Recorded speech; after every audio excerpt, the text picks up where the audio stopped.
And if you have, folks, whether they're travelers or importers or transshippers, and if they're doing their part to basically open up their books, so that way you can pre-screen them, then yeah, obviously you want to focus on the ones that don't want you to pre-screen them. Before we get started with the show, here's a quick word from our sponsor, Global Training Center.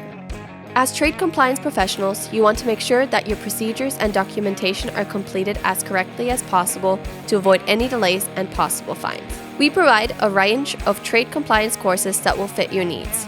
From in-person or web training to recorded on-demand courses, we can train one or even thousands on your team through your learning platform or on our portal. We can even customize a private session for your team. Go to globaltrainingcenter.com to find out more. Good morning there, trade professionals. We are in for a great show on SimplyTrade podcast. Lalo, we've got a good show coming up. Why don't you introduce our guests, and we're going to get into a great discussion, folks. Sure. So a few weeks ago here in El Paso, as part of the NCBFAA, they brought an event to El Paso. It was called the Southern Border Trade Conference or something like that. But we attended Global Training Center and myself, kind of sort of part of the podcast. I was there.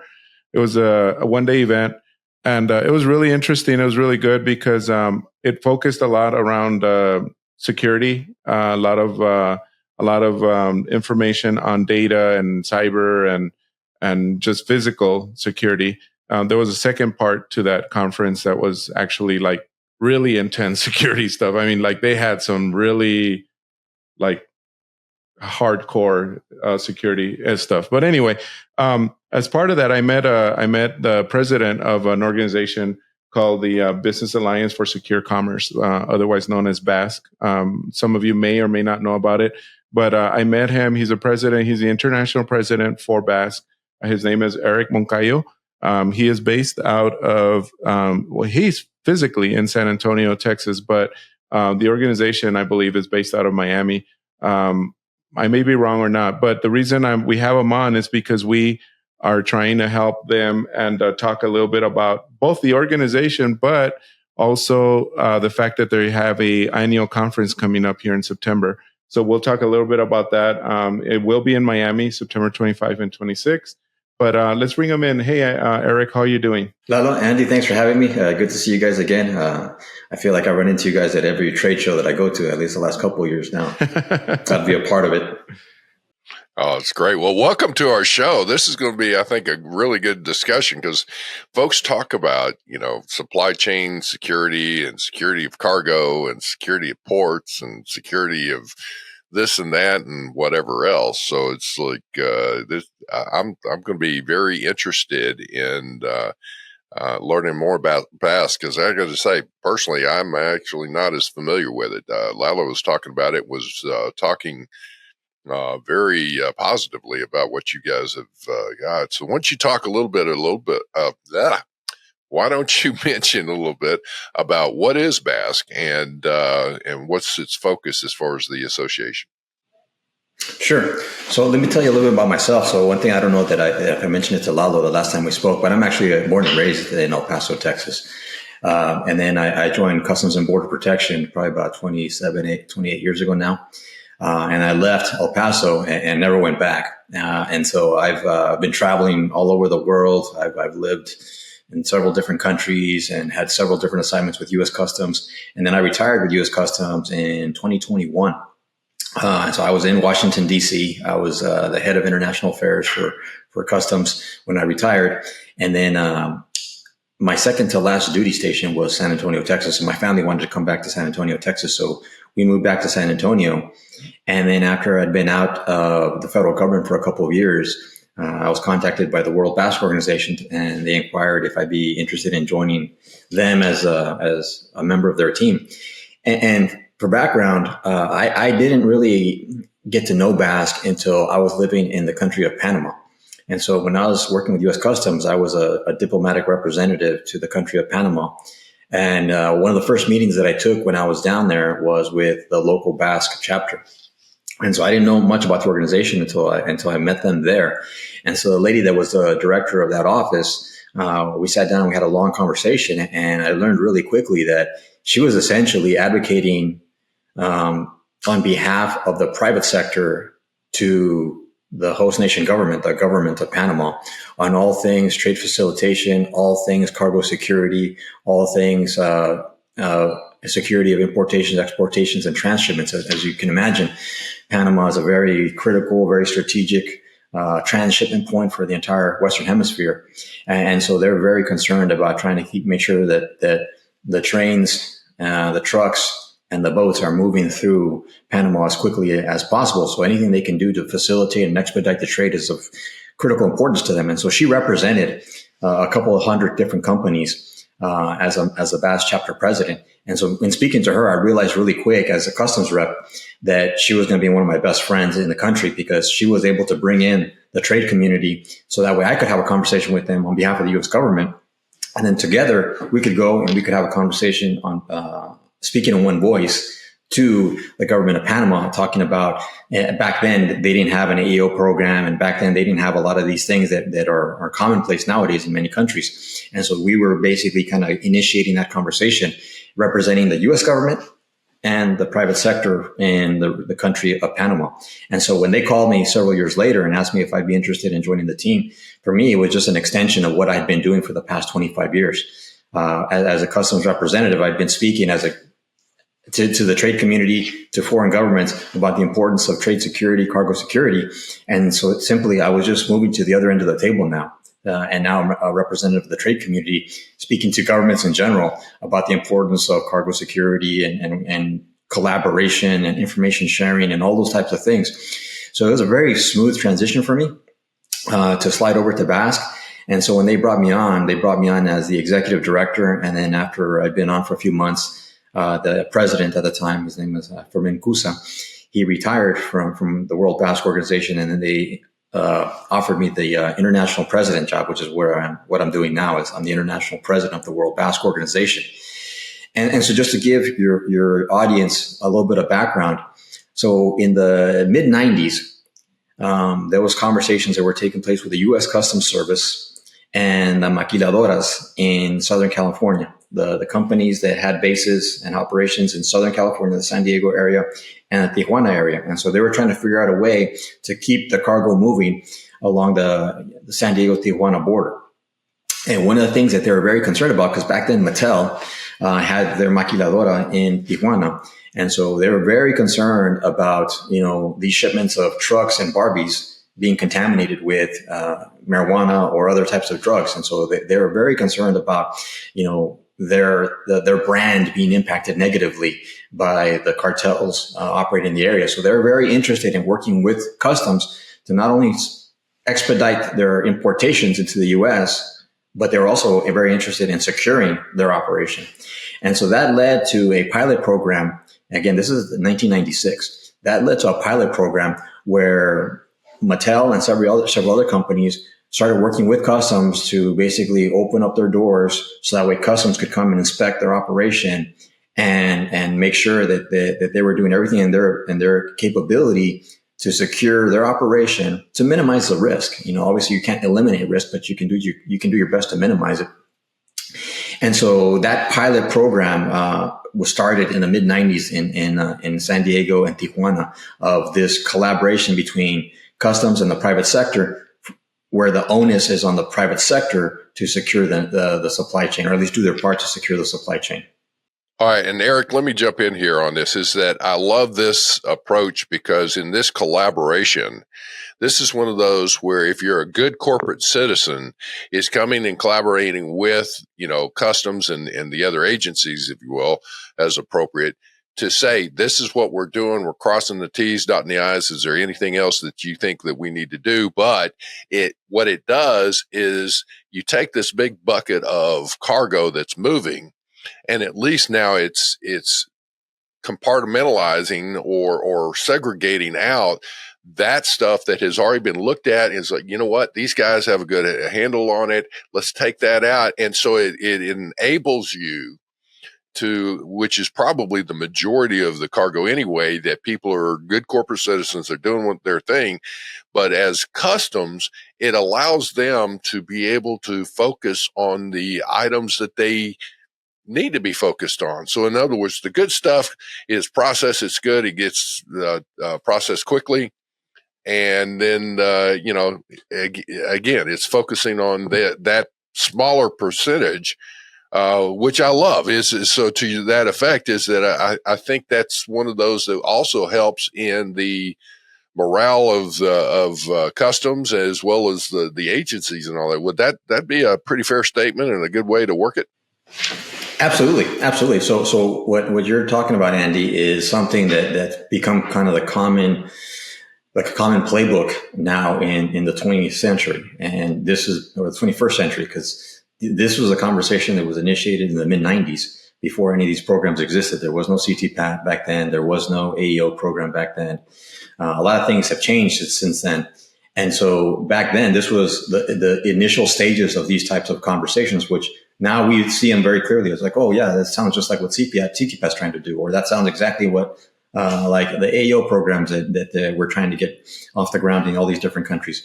But back then, 30 years ago, I mean, this was the first attempt to try to make something like this work, where it wasn't customs versus the private sector. It was customs and the private sector trying to filter out all those bad actors.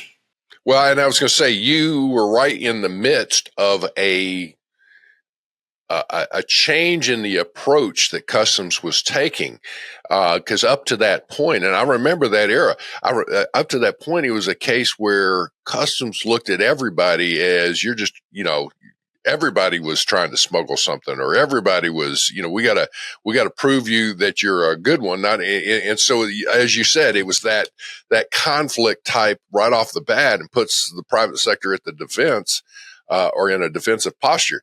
Now it's a collaboration, and it's like, hey, we're pulling together. We want the same thing you do. We don't want the bad guys in. We don't want the bad stuff in. We want to, deal with this. And I think, to your credit, that was, I bet it was probably very, you were somewhat in the agencies and the personnel were a little bit nervous about things, but on the same token, I bet it was exciting to see the change.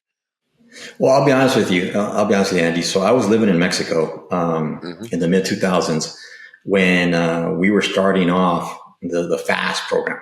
For the trucks. Yes. Right. And I'm not going to lie to you that there was a lot of hesitation by all parties. Nobody trusted anybody. Nobody trusted anybody. You're right. It looked like what do they call it? They call it a Mexican standoff, where everybody's just like, what do they call it? A very diplomatic one. Because I would sit there and I would have these conversations with my colleagues, as a customs representative, and I'd be talking to folks in Laredo, I'd be talking to folks in El Paso, or what have you, and they're saying, why would we ever trust, and fill in the blank? They didn't trust anybody.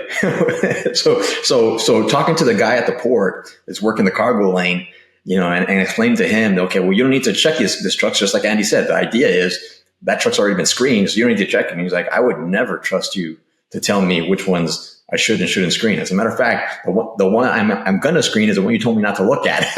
And so it had this reversed effect. For many years, it took a long time for everybody just to kind of understand the concept and embrace the concept. But it was pulling that sled uphill for a long time. And like I said, I'll be the first one to admit that I was very hesitant in the beginning. And so it took me a while to become a believer in it.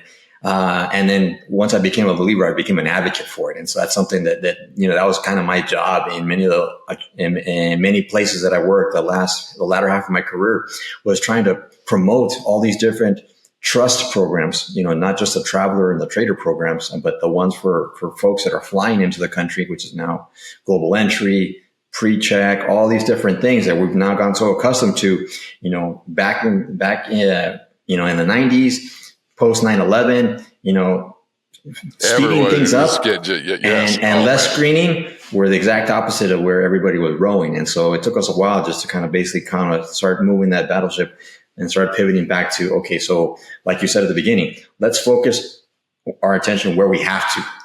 And if you have, folks, whether they're travelers or importers or transshippers, and if they're doing their part to basically open up their books so that way you can pre-screen them, then yeah, obviously you want to focus on the ones that don't want you to pre-screen them. Because the ones that don't want you to pre-screen them, they're the ones that you should be, focusing all your attention on. Because one of the things that I'd like to talk about is nobody has the resources. Nobody has the resources to do it all. The thought of we need to examine 100% of the cargo. I know that even Congress was talking about it, and it was beating up customs at the time. And it's like, okay, you really want us to do that? All right, let's start with so let's start looking at. I think California was one of Senator Feinstein was like, okay, we can start that. It would back up the port and all that. So realistically, you can't do 100%. And in the pendulum, was emotional and all that, and then came back around. So to your point, I guess, is that was groundbreaking times, and it took a while, like you said, to build up the trust.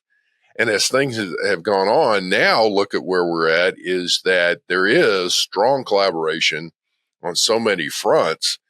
But I guess, let me ask this question, is that with the BASC initiatives in that association, is that something where BASC has been coming in helping to, I guess, establish some parameters and standards as far as what people should be doing in their supply chain? Absolutely. So I don't want to bore you with the history too much, but what's fascinating is that when customs basically compelled the private sector to take some ownership of this, that led to this coalition where okay, so what can we do? And they started basically kind of bringing in a bunch of experts to try to figure this out under the tutelage of the U.S. Customs Service.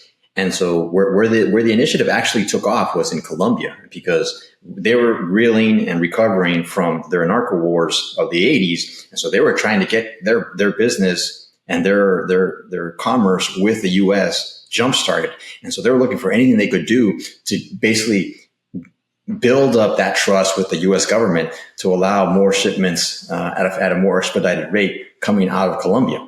And so they approached the U.S. Customs and they said, hey, we would love to do this pilot in Colombia if you would be willing to entertain having the pilot in Colombia. So in a couple of the ports in Barranquilla and Cartagena, that's where the pilot was expanded to. So it went from Tijuana, Baja California, all the way down to Colombia.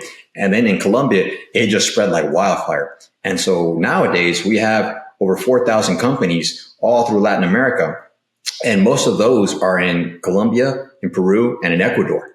And so if you look at the Andes and the cocaine flow from the Western Hemisphere, you can see where it basically starts there and it goes out in 4 or 5 different directions, but mostly through those 3 countries. And so all the exporters in that region were trying to find ways to screen their cargo and screen their operations. That way they could minimize the risk, because they're trying to get as much out as possible. And they don't, just in down there in Ecuador, they don't want, the narcotics police and the customs police ripping open every single container as soon as they seal it.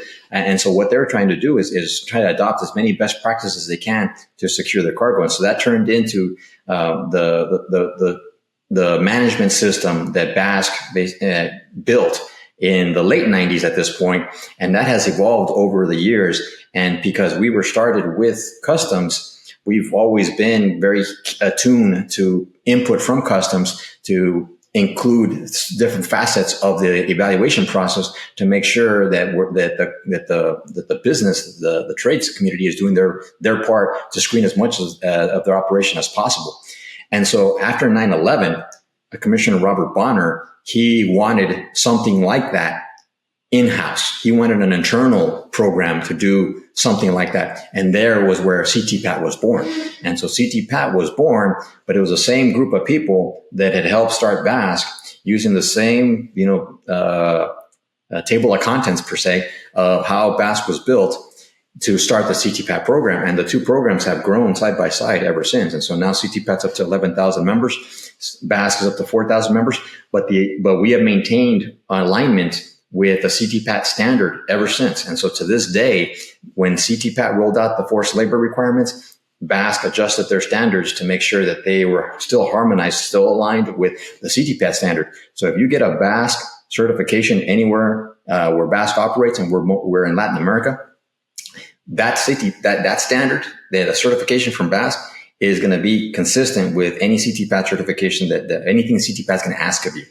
And now that evolved into being pushed out as a priority by the World Customs Organization, but they call it the AEO program.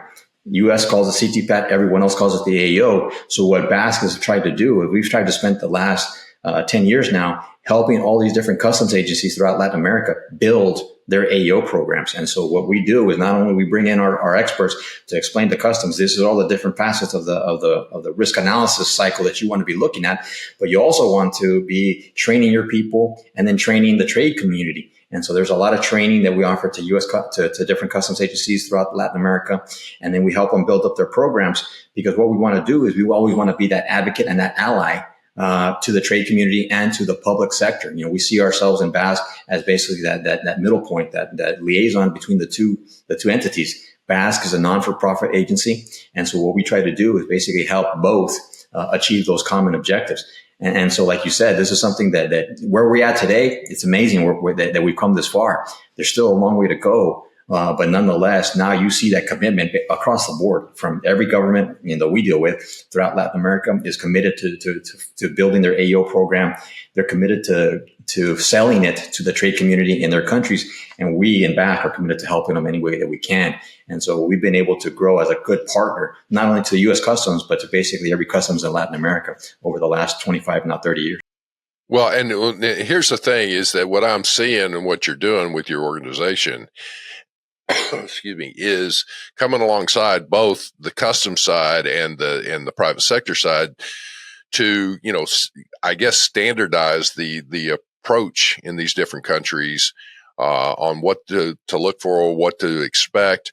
It's stringent, requirements to get that certification, but at the same time, by doing that, and building up the trust, if you will, there of the local officials and the reciprocal, I guess, recognition of some of this from other countries, it's the facilitation of trade. And let's just face it, with a strong facilitation of trade, is then you're stimulating more and more trade. It's generating jobs. It is contributing to the GDP or the economies, if you will, of both countries. The exporting country, the importing country, and all that. So that sounds absolutely fantastic, especially if you're involved with the WCO and as this is being rolled out. That is fantastic. By the way, folks, if you've heard the term WCO, that's the World Customs Organization. So that's kind of like the best way I describe it is it's kind of like a trade association for customs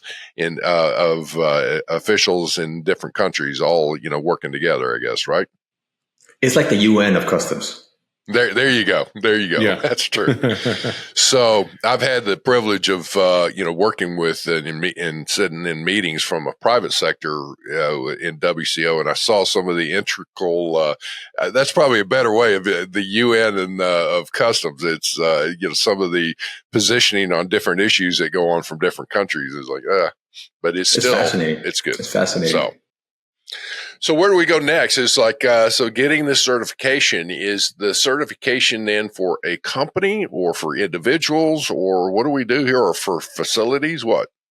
It's for a facility. And so what we do is we certify facilities. And because we're looking at physical security, we're looking at employee screening, we're looking at monitors, surveillance, we're looking at compartmentalization of the processes. You said something earlier, Andy, that reminded me of a story that I once heard. I had a boss that he gave me a compliment one day, and he's like, "You know what, Eric, you run a tight ship, and tight ships don't sink." And so that's kind of what I like to see. That's what we like to kind of share with our companies, is that if you run a tight ship, I'm not going to say that you're not going to get impacted. But what we can be able to do is you'll be able to identify where the problem was very quickly, and you'll be able to implement, strategies to remedy that problem very quickly. Because that's really what we're trying to do, is we're trying to get people to evaluate their entire operational process from A to Z. That way, when something happens, because it's going to happen, something's going to happen, they can zero in on, okay, what went wrong? Because if you're looking at and you're constantly evaluating, you're constantly kind of like self-testing yourself, your operation, then you're putting your company in a position to succeed. Because if someone cuts a lock, if someone cuts the fence, if someone cuts the wires, then you'll be able to go back to that and say, hey, look, okay, so we had comms, or we had that container secured up until this point. And then we found at this point, so now we have an 8-hour window where we can zero down on. And those are the types of things we want to do. We want to give that company the ability not only to solidify the security of their operation, but also basically make them kind of audit proof in a way where if CT-PAT or the local AEO officer comes and they want to take a look at everything, you can sit there and open it up and say, I'm not preparing for a test. This is how we run our operation. This is every day what we do here. And the BASC audit is very stringent in that if you get a CT-PAT audit, it's usually once every 5 years. The BASC audit is once every year. And part of the requirements of a BASC audit is that you need to show during the year that you audited yourself. And so we ask the companies to identify a couple of people on their staff to do an internal audit before we get there with our auditors. And so usually part of the audit process is evaluating their own audits that they did on themselves before we ever came in. And again, that's something that you have to renew that every single year. And that gives a lot of our companies that reassurance that, that they know that their operation is running tight and it's always going to run tight because it's something that they're constantly testing against themselves. A quick analogy that I'll give you is if you have an IT department, what do? They're constantly checking, they're testing and they're testing and they're testing and they're testing. They don't put in a security software once and leave it alone. They're constantly letting it get tested and letting it get tested because they want to find those vulnerabilities and close those vulnerabilities before something really bad happens. That's good that you're doing it annually because for IT purposes, I know cybersecurity is a big area in the CT-PAT and AEO, which I'm sure is also with BASC. But I mean, you can't. It at least forces you, even if you don't have those IT companies that are constantly, like you said, Erik, that are constantly, updating and checking and testing against vulnerabilities. At least it'll force you, if you're in BASC, it'll force you to do that annually and make sure that those, because I mean, technology changes day to day almost, so you would need to keep up with that. So, well, and to that point, what I was just going to say is that in looking at it, I mean, let's face it, is that, you don't want to get complacent. And that's where things, people have been out there, good corporate citizens for the longest time, they get complacent. And guess what? Excuse me. Guess what? There's a problem. Finding those vulnerabilities is essential so you can do something about it. Pivot or now shift into your conference. Like I said, it is in Miami, September 25 and 26. I was looking at the agenda, a bunch of different topics, everything from cyber, AI and all that, blockchain to forced labor. So what else can we expect from there? Are there exhibitors? Are there vendors out there showing you how to protect yourself and all that kind of stuff? Can you talk a little bit more about that? Yes, all of the above, Lalo, and thanks for bringing it up. So every other year, the marquee event that BASC tries to coordinate is our global conference. And the last two that we've done since the pandemic have been the one after the pandemic was in Cartagena, Colombia, and the one after that was in Lima, Peru. And so this year we're going to do it in Miami. And we're really excited about that because that gives us, Miami's a gateway to Latin America. And I don't know how much time you spend traveling through Miami, but once you get to Miami, you can get almost anywhere else you need to get to throughout the Western Hemisphere on a direct flight. And they're typically pretty affordable flights. And so that's become basically kind of like a very, very strategic location for the World BASC Organization because we can connect to all of our offices very quickly through Miami. A lot of our businesses, our BASC businesses, have satellite offices that are in Miami. So Miami is very important to us as a market. And also it's very close to Washington. And so we're able to, there, it's a very quick flight to get down to Miami from Washington. And so what we've done is we put together a forum where we're inviting a lot of senior executives from U.S. Customs Service, not only current, but also former, to help us talk about challenges, trends, best practices, what they're seeing in the entire spectrum of supply chain security. And obviously, we want to make sure that our companies can hear those conversations, but also connect with each other. It's a forum for all of our members to be able to network with each other, in addition to inviting people that are not members, so that way they can meet us, they can get to know us. If they want to build their businesses into Latin America or vice versa, expand their business into U.S., we want to create a forum for that. And so we've invited industry. We're going to have a lot of folks presenting some of these technologies and some of these emerging tools that are being used out there. You mentioned blockchain, artificial intelligence is a big one now. So there's a lot of that kind of creeping into supply chain security.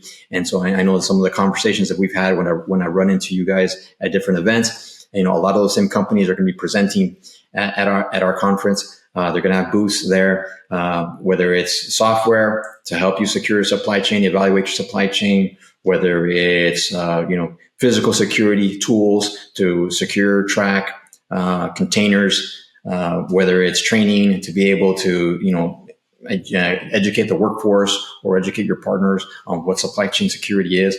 All of that, we're trying to create a forum for that. We're looking at anywhere between 300 to 500 people in attendance. We're doing really well. We're capped at 500, but at the rate that we're filling the conference, I expect to get really close to that. And again, those are going to be representatives of not only BASC members, but basically anyone that's interested in supply chain security. We have a lot of folks that are going to be joining us, representing some of the academic side of supply chain security. And something that has been very interesting to me to see evolve now is that supply chain security now is a degree plan in many universities. So we invited several universities to talk about that, to also kind of give them an avenue to, recruit students into their programs, or talk about some of the different variations of the supply chain Master of Science degree that they're offering, which is a pretty fascinating thing. I wish I would have known about that 20 years ago. But nonetheless, it's never too late, right? And so we're trying to basically just create, just a welcoming forum for those that have an interest in securing the supply chain, regardless of where you're operating from, whether you're operating from Latin America, from the Western Hemisphere, from the U.S., what have you. You'll find what you're looking for at the BASC conference. As you mentioned, it's taking place in Miami, September 25th and 26th. If you visit our website, you can see a link to that, get all the information you need. If you're interested in attending and presenting and having an exhibit where you can demonstrate some of your capabilities or some of your tools, all that is available to anyone that might be interested. Erik, the folks that should be attending, it sounds like I'm going to go through this and you tell me if you need to add any more. Obviously, a company, especially even freight forwarders and transportation companies and all that, should be sending some of their security folks in there and whatnot. But even companies, their security, your IT, somebody from your IT area, obviously your compliance area. And all that. What anybody else that should be involved in that? That's the key component, really, is the folks that are involved at the decision maker level when it comes to securing. So, a security manager, operations manager, anybody that's usually now most companies are creating, if not a division, at least a small team that's dedicated to compliance. And so anybody that's in your compliance office, because those folks typically are the ones that are looking at the CTPAT programs or the different AEO programs. And so they're the ones that are kind of bringing it all together. And so really anybody that has anything to do with security or compliance at the upper levels, that's usually going to be the target audience. I know I've run into you guys at the CTPAT, the Trade Summit now, the last couple of years. And so really the same folks that you see at the Customs Brokers Conference, you're going to see a lot of the same people at the BASC Conference as well.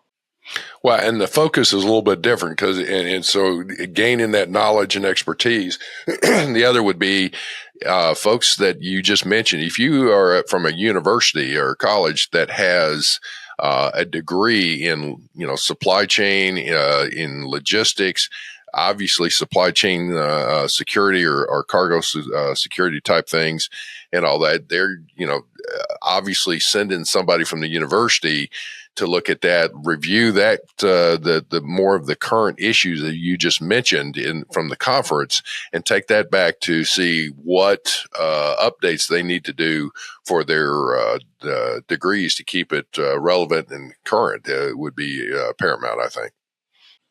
Definitely. And even promoting those degrees, because like I said, I've learned a lot about those degrees just in the recent years. And it's surprising to me how many universities are making that basically its own little department. It used to be just, buried under the business school. But now it's the School of Supply Chain Security. And a lot of these companies, a lot of these universities are really branching out into that. And the fact, and again, if I were if I could go back in time and I could get my master's in supply chain security, I think it would have really opened up a lot of things for me that would have really kind of been very interesting. So now I'm big proponent of people looking at that because it is a growth industry. And anyone that's gone to any conferences the last few years, you got thousands of people attending these supply chain security conferences, either representing a business or representing, a vendor. And so there's a lot out there. And that's what we're trying to do. We're trying to find a little bit to offer to everybody that's in the space. Erik, I want to thank you so much for talking to me, folks. This is a good conference to take a look at. I don't know. All of a sudden, I'm getting choked up about it. This is a good conference to attend. Take a look at it. Miami is a great place to go down to for the conference and whatnot.